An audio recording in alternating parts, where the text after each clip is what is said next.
नमस्कार. कलर्स मराठी प्रस्तुत दर्शन मध्ये आपल्या सगळ्यांचं मनापासून स्वागत. हिंदू धर्मात देवाचं निर्गुण निराकार रूप मानलं जातं, पण देवाच्या भक्तांना त्याचं सगुण साकार रूप जास्त भावतं. म्हणूनच आपल्याकडे इतकी मंदिरं आणि देवांच्या वेगवेगळ्या मूर्ती आहेत आणि ह्या देवांचं रूपही तितकंच चित्तवेधक आणि मनोहारी असंच आहे. या मनोहारी ईश्वराला भजता यावं यासाठी त्याचं ते साजिरं गोजिरं सुंदर ध्यान भक्तांना डोळ्यात साठवून ठेवावं असं वाटतं. आज आपले भक्त असे आहेत ज्यांनी देवाला वेगवेगळ्या रूपात पाहिल्याची त्यांची श्रद्धा आहे. पाय वाटेने मच्छिंद्रनाथाच्याकडे जायला लागलो तर त्यावेळेला ते कुठं जायचं, कुठं रस्ता आहे आम्हाला काही माहित नव्हतं. आम्ही नुसतं चालतच होतो. तर जंगलच होतं, ते दाट जंगल होतं. खाली काटे कुटे होते, दगड माती होती. अशा याच्यामध्ये आम्ही चालत होतो, पण आम्हाला कुठेही मच्छिंद्रनाथाची समाधी इथे जवळपास आहे याची चाहूल सुद्धा लागली नाही.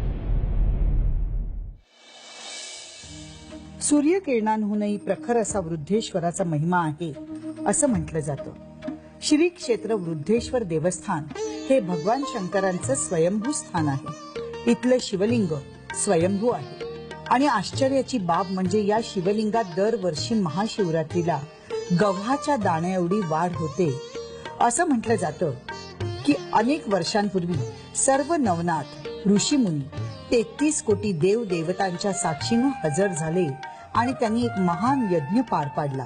यावेळी साक्षात भगवान शंकर म्हणजेच वृद्धेश्वर आणि माता पार्वती यांना यज्ञाचं यजमानपद दिलं.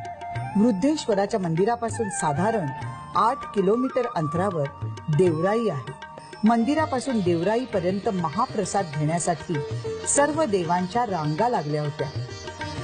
त्यामुळे या गावाला देवराई असं नाव पडलं असं म्हटलं जातं. वृद्धेश्वराला महादेवानं वृद्ध रूपात दर्शन दिलं होतं, म्हणून त्याला वृद्धेश्वर म्हणून संबोधलं जातं. अशा या वृद्धेश्वराचा महिमा महान आहे.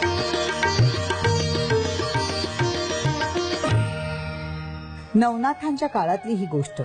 नवनाथांचे आद्य गुरु म्हणजे आदिनाथ अर्थात देवांचे देव महादेव. त्या काळी हा परिसर गर्भगिरी पर्वत म्हणून ओळखला जायचा. हा परिसर गुरु आज्ञे खातर गोरक्षनाथांनी मच्छिंद्रनाथांना सोन्याचा करून दाखवला होता. नवनाथांचा काळ संपत चालला होता तेव्हा याच ठिकाणी नवनाथांनी आदिनाथांसाठी 10 दिवस सोमयाग यज्ञ केला होता.